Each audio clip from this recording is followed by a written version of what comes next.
கர்த்தருக்கு ஸ்தோத்திரம். கர்த்தராகிய இயேசு கிறிஸ்துவின் இன்ப நாமத்தில் இனிய வாழ்த்துக்கள். இன்றைய தியானத்திற்காக ஜெபித்த பொழுது தேவன் தந்த வசனம் சங்கீதங்களின் புஸ்தகம் 145 சங்கீதம் 18 வசனம். தம்மை நோக்கி கூப்பிடுகிற யாவருக்கும், உண்மையாய் தம்மை நோக்கி கூப்பிடுகிற யாவருக்கும் கர்த்தர் சமீபமாயிருக்கிறார். நம்முடைய கர்த்தராகிய இயேசு கிறிஸ்து நம்முடைய கூப்பிடுதலை கேட்டு பதில் அளிக்கிற தேவனாயிருக்கிறார். அவர்கள் யாராக இருந்தாலும் சரி, ஆண்களோ பெண்களோ பெரியவர்களோ சிறியவர்களோ வறியவர்களோ பணக்காரர்களோ படித்தவர்களோ பணக்காரர்களோ படிக்காமல் இருக்கிறவர்களோ யாராயிருந்தாலும் தேவன் யாவருக்கும் கூப்பிடுகிற யாவருக்கும் சமீபமாயிருக்கிறார். உண்மையாய் கூப்பிடுகிற யாவருக்கும் சமீபமாயிருக்கிறார். அடுத்த வசனம் சொல்லுகிறது, அவர் தமக்கு பயந்தவர்களுக்கு அவர்களுடைய விருப்பத்தின்படி செய்து அவர்களுடைய கூப்பிடுதலை கேட்டு அவர்களை ரட்சிக்கிறார். ஹல்லேலூயா.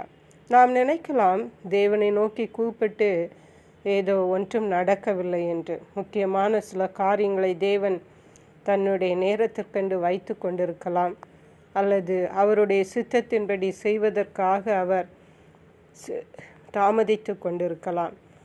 ஆனால் நாம் தேவன் ஒன்றும் செய்யவில்லையே என்று நாம் சோர்ந்து போய்விடுவோம். நாம் தேவனை நோக்கி கூப்பிடுகிறதிலே சோர்ந்து போய்விடுகிறோம். நம்முடைய தேவன் ஒரு நாளும் பொய் சொல்லாதவர். அவர் நிச்சயமாகவே நம்முடைய ஜெபங்களுக்கு பதில் தருவார். நாம் கர்த்தருக்கு பயந்து நடக்கிறவர்கள் என்று அவருக்கு தெரியும். நம்முடைய கூப்பிடுதலை அவர் கணக்கில் வைத்திருக்கிறார். நாம் எப்பொழுது நாம் அந்த விடுதலை அல்லது ஆசீர்வாதங்களை பெற்றுக்கொள்ள வேண்டுமோ அந்த குறித்த காலத்தில் தேவன் நமக்கு நிறைவேற்றுவார். பழைய பாட்டின் காலத்தில் பார்க்கும் பொழுது ஆபிரகாம், ஈசாக்கு, யாக்கோபு, இஸ்ரவேல் ஜனங்களுடைய வாழ்க்கையில் சிறையிருப்பை திருப்பின தேவன், அவர்களுடைய எருசலேமின் பட்டணத்தின் பாழ்கடிப்புகளை மாற்றுகிற தேவன், எல்லாவற்றையும் குறித்த காலத்தில் தான் தேவன் செய்திருக்கிறார். நம்முடைய வாழ்விலும் கூட குறித்த காலத்திலே தேவன் நமக்கு நியமித்த காரியங்களை நன்மைகளை செய்வார். நம்முடைய கூப்பிடுதலுக்கு அவர் சமீபமாக இருக்கிறார். நீதிமொழிகளின் புஸ்தகத்தில் வாசிக்கிறோம், அதிகாலையில் என்னை தேடுகிறவன் கண்டடைவான் என்று. கர்த்தர் சமீபமாயிருக்கையில் அவரை கூப்பிடுங்கள் என்றிருக்கிறது. கேளுங்கள் கொடுக்கப்படும், தட்டுங்கள் திறக்கப்படும், தேடுங்கள் கண்டடைவீர்கள் என்று இயேசு சொன்னார். நிச்சயமாகவே நம்முடைய கூப்பிடுதல்கள் ஒருபோதும் வீணாக போகாது.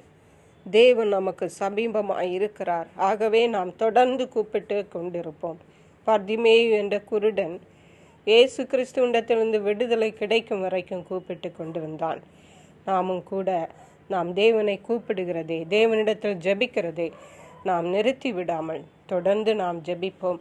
தேவனுடைய நன்மைகளை பெற்றுக்கொள்ளுவோம்.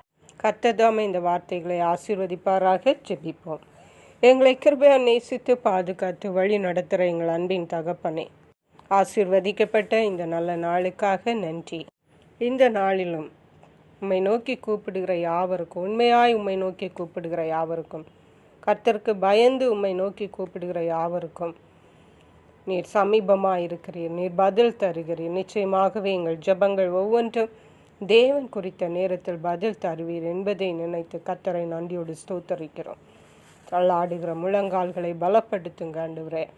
அப்பா, மனம் பதறுகிறவர்களை திடப்படுத்துங்க, தைரியப்படுத்துங்க. சோர்ந்து போகாமல் கர்த்தரை நோக்கி கூப்பிட்டு தப்பிக்கொள்ள உதவி செய்வீராக.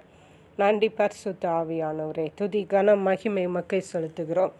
மீட்பர் இரட்சகருமாகிய இயேசு கிறிஸ்துவின் இன்ப நாமத்தில் ஜெபிக்கிறோம் எங்கள் அன்புள்ள பரமபிதாவே. ஆமேன். God bless you.